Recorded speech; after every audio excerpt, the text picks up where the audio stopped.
within 48 hours of us getting this lead, we got the seller down $500,000. So for scheduling, number one, I always recommend is doing a daily team meeting. You said you and your wife work together, right? Yeah. Okay, cool. So I would start scheduling right now a daily team meeting at the same time every day. And even if hypothetically one of you has an emergency with the kids and has to go take them, they take it on the phone in the car, and you're at home in front of the whatever, in front of the computer, and you're looking up the data and having everything in front of you, or vice versa. It doesn't ever get, it's not like it ever, it's like a non-negotiable meeting every day at the same time. So what time do you think you can start your daily team meeting every day? I would probably say, well, that's something I think we could probably have to get up early in the morning before the kids get up in order to do that before I start our day. Yeah. So that'd probably have to be either 7:30 or 8 o'clock in the morning, or, 7 o'clock or 7:30 around there. All right. So again, like I want you to choose anything for 50. It's for 15 minutes. It does not have to be long. The point is it's not supposed to be something that's a drag. Meetings are supposed to be fast, right? Right. Hour-long meetings are a thing of the past. We don't do hour-long meetings almost ever. The only time I do monthly 2-hour meetings with my teams. And that's it. Because I go through everything at one time. I rip through everything. I review everybody's numbers at the same time. All the leads at the same time. Like every single day I don't have time for 2-hour meetings. Right? So 15 minutes. That's it. And maybe it goes to 20, and sometimes it's 5 minutes. A couple things you're going to do. So number one is the daily team meeting. I don't care what time it is. You do it in the morning, but try to get it done before 8 o'clock. The earlier, the better. All you're going to do is you're going to go through 3 quick things. Number one, a year-to-date update. Year-to-date update is basically year-to-date financially, year-to-date listings, year-to-date pending, year-to-date closed, year-to-date volume, year-to-date commissions, everything. Like you want to know year-to-date, where the heck am I at? Okay. And by the way, if you don't have QuickBooks, I would definitely get QuickBooks and connect it to your bank accounts so you can quickly get a gauge of like, hey, this is where we're at year to date, month to date, quarter to date. It's very simple. Okay. And you can also use the dashboard that you have access to that we've custom created to support you with your year to date as well. Okay. That's one. Number two is red flags. So this is something that absolutely needs to be handled in the next 15 minutes by one of you. It does not matter who. This is like a deal is about to fall apart because an attorney's an idiot. Sorry, attorneys that are listening. Title issues, seller or buyer goes ballistic over nonsense. Anything that's like something that has to be handled right now before the day gets started. Okay, so you're not thinking about it the whole day and then you handle it at 4 o'clock and you're mentally derailed the whole day. So that's red flags. And then you have your goals, okay? I call them goals or commitments. You're going to review your goals and commitments for today. As an example, I talk about this all the time, which is 2 leads a day and 1 offer a day keeps your financial worries away. So one thing, like your commitment for your day every day for each of you, by the way, this is for her and for you. I recommend that you're each getting 2 leads a day and you're each trying to get 1 offer signed today. Signed to be submitted doesn't mean it's accepted. You just want to present an offer once a day, which to keep it really simplistic, because you're in Florida, right? So think about how simple this is. Today you're prospecting. Okay, generated some leads. You got 2 leads today. 2 interested sellers who might want to buy. Who might want to sell something. Okay, 123 Main Street. You then take 123 Main Street and the other 127 Main Street, and you bring it to your buyer. Okay, you got to have 1 investor. I'm imagining if I said you had 2 halfway decent deals, they don't even need to be good deals. Okay, They don't need to be good, but the leads you generated today, and you're going to bring them that information to a buyer, an investor that you have some type of level of trust with. You bring it to them and say, like, based on the figures I have here, what would you make an offer at? And just get feedback loops as fast as freaking possible. You know why we do this? Why is this important? Time kills deals. Number one, time kills deals. Oh, 100%. And what else? Well, at the same time, we know where they're at as far as, how quick they want to buy, and we can kind of move on to the next potential buyer. Yeah, 100%. Number one, is this seller legitimate? Or are they telling me a price that's absolutely freaking ridiculous? And is this buyer legitimate? Or are they telling me a price that's completely ridiculous? I want to know that immediately. I don't want to wait.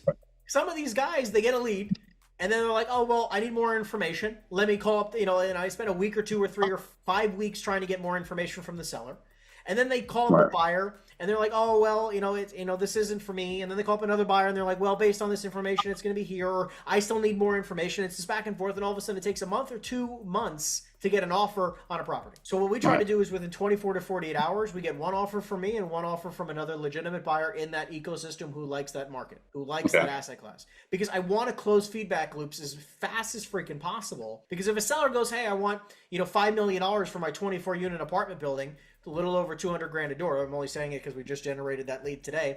$5 million in Fort Lauderdale, by the way. I already know, because I know that market, $5 million is a lot of money. First thing I think about as soon as he tells me, okay, a little over 200 grand grand a door for very old product. Okay, this is not newer construction. This is older product. Doesn't sound like that great of a price. Right. So my initial offer on the property, I offered the guy $2.8 million. Mhm. That would be a really freaking good deal because my first lens is to buy it as an investor. Right. We pitched out this deal. We got 2 offers within 24 hours on this deal. One offer was 3.2, the other one was 3.4. So within 24 to 48 hours, I've now gotten 3 offers on one property, and I've closed the feedback loop of saying, hey, his $5 million is absolutely ridiculous. Right. There's no way I'm going to get to $5 million. I presented the 3 offers to the guy, and his feedback was he won't take anything less than $4.5 million.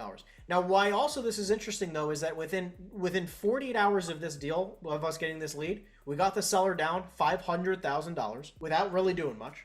We got them down 500 grand. We understand their level of motivation. Clearly not that motivated. 4.5 million versus the offers that we have from our buyers, 3.2 and 3.4.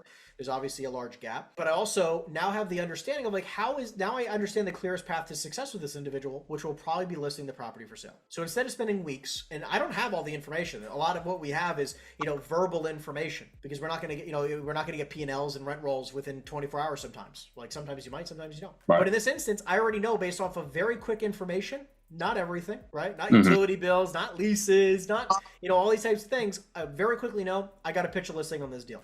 If I want to make any money whatsoever, I got to pitch a listing. Instead of taking weeks or if not months to try to figure out the clearest path to success, I know within 48 hours. And I like that feedback loop because I try to do that as fast as freaking possible with every single lead. That's our process with every lead.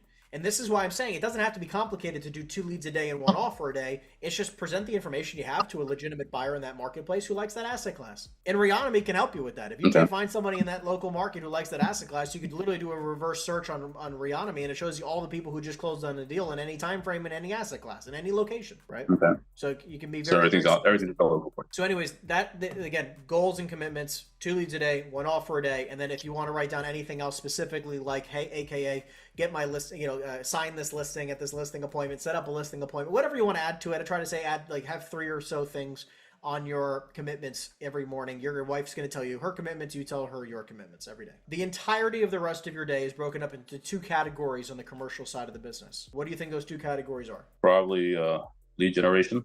That's one. Would you follow up the next follow-up? I'd say it's part of lead gen.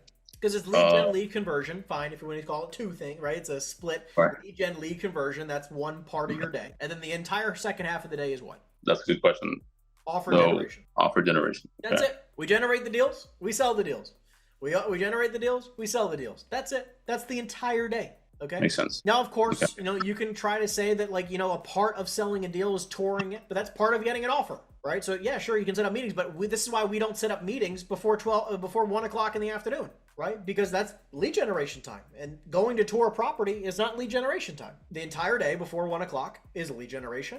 The entire day, and you can call it lead conversion, right? If you want to spend the tail end of your 4 or 5 hours every day from 8 o'clock to 1 o'clock, and say from 12 to 1 is conversion, right? So you do follow up during that 1 hour or so, depending on how many leads you have. The entirety of the rest of the day is now on offer generation. That's it. You're calling up buyers and you're trying to get offers on the leads that you've generated, and that's it. Now, the buyers that you're calling, are these ones that you already kind of established based on what your calls are? But when you determine if they're It's both generation of new buyers, which, by the way, think about how cool and how simplistic this game is.